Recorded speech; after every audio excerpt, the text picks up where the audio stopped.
Boa noite a todos os irmãos que se encontram ligados a este estudo do Evangelho que é oferecido pela Casa Espírita Eulália Nogueira. Eu os convido agora a elevarmos nossos pensamentos a Deus, a Jesus e à espiritualidade superior, pedindo que nos amparem nesta hora, que dirijam nossos pensamentos para o melhor entendimento da mensagem prevista para o dia de hoje. Ela é do capítulo 23, Estranha Moral. E vamos ver hoje os itens 16, 17 e 18. Quando Jesus declara: "Não creais que eu tenha vindo trazer a paz, mas sim a divisão", seu pensamento era este: "Não creais que a minha doutrina se estabeleça pacificamente. Ela trará lutas sangrentas, tendo por pretexto o meu nome, porque os homens não me terão compreendido, ou não me terão querido compreender. Os irmãos, separados pelas suas respectivas crenças, desembainharão a espada um contra o outro, e a divisão reinará no seio de uma mesma família, cujos membros não partilhem da mesma crença. Vim lançar fogo à terra, para expungi-la dos erros e dos preconceitos, do mesmo modo que se põe fogo a um campo para destruir nele as ervas más. E tenho pressa de que o fogo se acenda, para que a depuração seja mais rápida, visto que do conflito sairá triunfante a verdade. À guerra sucederá a paz. Ao ódio dos partidos, a fraternidade universal. Às trevas do fanatismo, a luz da fé esclarecida. Então, quando o campo estiver preparado, eu vos enviarei o Consolador, o Espírito de verdade, que virá restabelecer todas as coisas, isto é, que dando a conhecer o sentido verdadeiro das minhas palavras, que os homens mais esclarecidos poderão enfim compreender, porá termo à luta fratricida que desune os filhos do mesmo Deus. Cansados, afinal, de um combate sem resultado, que consigo traz unicamente a desolação e a perturbação até o seio das famílias, reconhecerão os homens onde estão seus verdadeiros interesses com relação a este mundo e ao outro. Verão de que lado estão os amigos e os inimigos da tranquilidade deles. Todos então se porão sobre a mesma bandeira, a da caridade, e as coisas serão restabelecidas na terra, de acordo com a verdade e os princípios que vos tenho ensinado.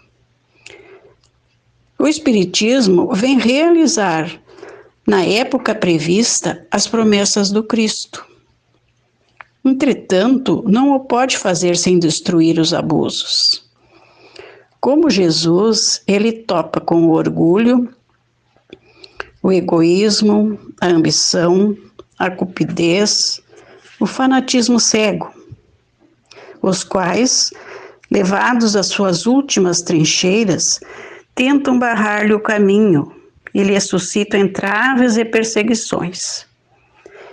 Também ele, portanto, tem de combater, mas o tempo das lutas e das perseguições sanguinolentas passou. São todas de ordem moral as que terá de sofrer, e próximo lhes está o termo. As primeiras duraram séculos. Estas durarão apenas alguns anos, porque a luz, em vez de partir de um único foco, irrompe de todos os pontos do globo e abrirá mais de pronto os olhos aos cegos. Essas palavras de Jesus devem, pois, entender-se com referência às cóleras que a sua doutrina provocaria, aos conflitos momentâneos a que ia dar causa, às lutas que teria de sustentar antes de se firmar. Como aconteceu aos hebreus antes de entrarem na terra prometida. E não como decorrentes de um desígnio premeditado de sua parte de semear a desordem e a confusão. O mal viria dos homens e não dele, que era como o médico que se apresenta para curar, mas cujos remédios provocam uma crise salutar, atacando os maus humores do doente. Prezados irmãos, este trecho do Evangelho de hoje nos solicita uma séria reflexão a fim de entendermos o verdadeiro sentido das palavras de Jesus. Qual seria o seu pensamento ao dizer: não creais que eu tenha vindo trazer a paz, não sim a divisão? Teria ele, com essas palavras, recomendado as guerras e as lutas? É evidente que não, pois Jesus sempre pregou a paz, o amor, o perdão. O que podemos deduzir dessas palavras é que elas foram mal interpretadas na época, aliás, como tantas outras, o que deu origem a lutas fratricidas em nome da religião. O que ele certamente queria dizer era que quando há diversidade de ideias, pensamentos contraditórios, aí se encontra divisão. Mas é uma luta no mundo das ideias, não um enfrentamento pessoal. E ela pode se dar até mesmo com as pessoas de uma mesma família. E uma doutrina como a do Cristo, que visava substituir a antiga prescrição do olho por olho, do dente por dente, por uma doutrina de amor, de perdão, onde se perdoaria, onde se deve perdoar até mesmo os inimigos, não poderia se instalar pacificamente. Tratava-se de uma mudança drástica, e toda mudança, toda transformação gera desconfortos, insegurança, desacomodação e às vezes até conflitos mais graves. Jesus sabia que as suas palavras não seriam bem compreendidas na época. E para que pudesse entender o seu verdadeiro sentido, é que ele lhes promete enviar mais tarde o Consolador, o Espírito de verdade, que viria restabelecer todas as coisas. E então não haveria mais lutas. Todos passariam a se entender. Quando o campo estivesse preparado e todos sobre a mesma bandeira, a da caridade. O Espiritismo, sendo o Consolador prometido por Jesus, vem na época certa, quando o povo já estava mais preparado, trazendo todos os esclarecimentos. Mas ainda assim gera conflitos, pois tem de combater certos abusos, como o orgulho, o egoísmo, a ambição, o fanatismo. Mas essa luta se passa no campo da moral, das consciências de cada um. É o Espiritismo que vem abrir os nossos olhos para as promessas do Cristo.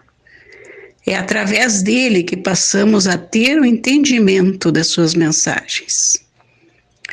Dessa forma, podemos concluir que Jesus não veio semear a discórdia, nem a divisão, mas nos fazer entender que toda mudança de um sistema provoca a destruição de algo velho para que a nova ordem possa florescer. É nesse sentido que devemos entender suas palavras. Entre as leis divinas, encontra-se a lei de destruição. E no Livro dos Espíritos, na questão 728, Kardec pergunta se a destruição é uma lei da natureza. E obtém a seguinte explicação dada pelos Espíritos. É preciso que tudo se destrua para renascer e se regenerar. Porque o que chamais destruição não é senão uma transformação que tem por objetivo a renovação e o melhoramento dos seres vivos. Pensemos nisso, meus irmãos. E agora, após estes momentos de reflexão, já um pouco mais esclarecidos sobre o que seja a estranha moral de que nos fala o Evangelho, vamos para a prece final, rogando aos Espíritos de luz que assistam a todas as famílias ligadas a este Evangelho, que elas possam receber neste momento fluidos de muita paz, de saúde, de muito entendimento e de fé. Pedimos também a proteção espiritual a todos os enfermos, e em especial aqueles que temos no nosso pensamento. E este pedido é extensivo aos seus cuidadores, aos médicos, enfermeiros, pessoas de suas famílias. Que Jesus, o médico divino, os assista, lhes proporcionando a cura se for de seu merecimento. Queremos pedir ainda, pelo nosso Brasil, a pátria do Evangelho, para que haja sempre o entendimento entre seus habitantes e que ele seja protegido e amparado pela espiritualidade maior. Pedimos agora aos médicos do espaço, encarregados de cuidar de nossas águas, que as tratem, colocando nelas o medicamento adequado a cada um de nós, para que ao tomá-las tenhamos a saúde preservada, tanto a saúde do corpo físico como a do espírito. E assim nos despedimos, irmãos, agradecendo a assistência espiritual que tivemos e desejando uma boa noite